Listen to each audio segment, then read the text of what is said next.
Less food, more water. That's how 41-year-old Ruth David recounts the acute food shortage faced by her household and how they are coping.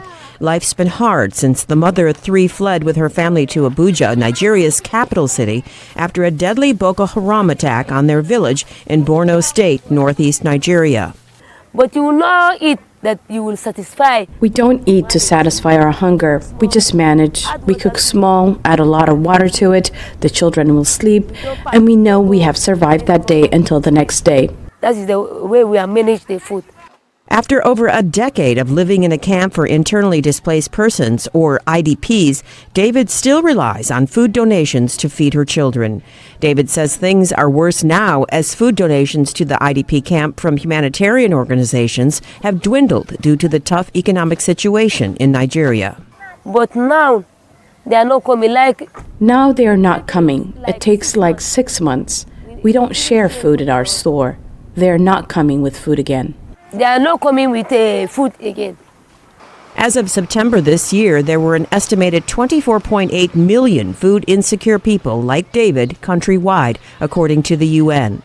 This year, the Global Hunger Index, a European charity tracking hunger globally, found that Nigeria ranks 109 out of 125 countries. The index's parameters assessed undernourishment, child stunting, wasting, and mortality.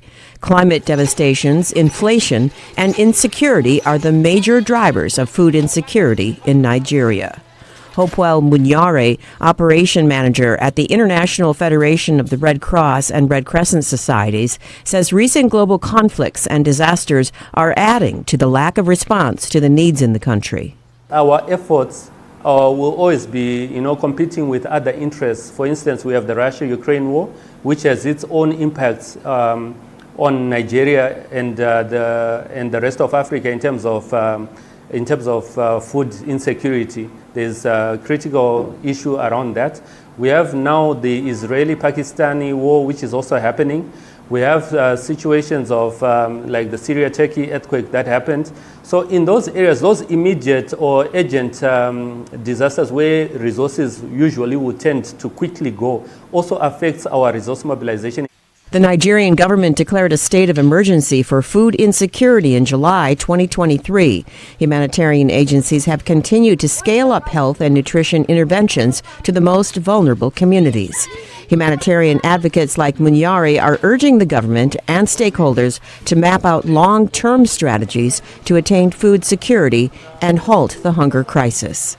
For Gibson Emeka in Abuja, Nigeria, I'm Carol Van Dam, VOA News.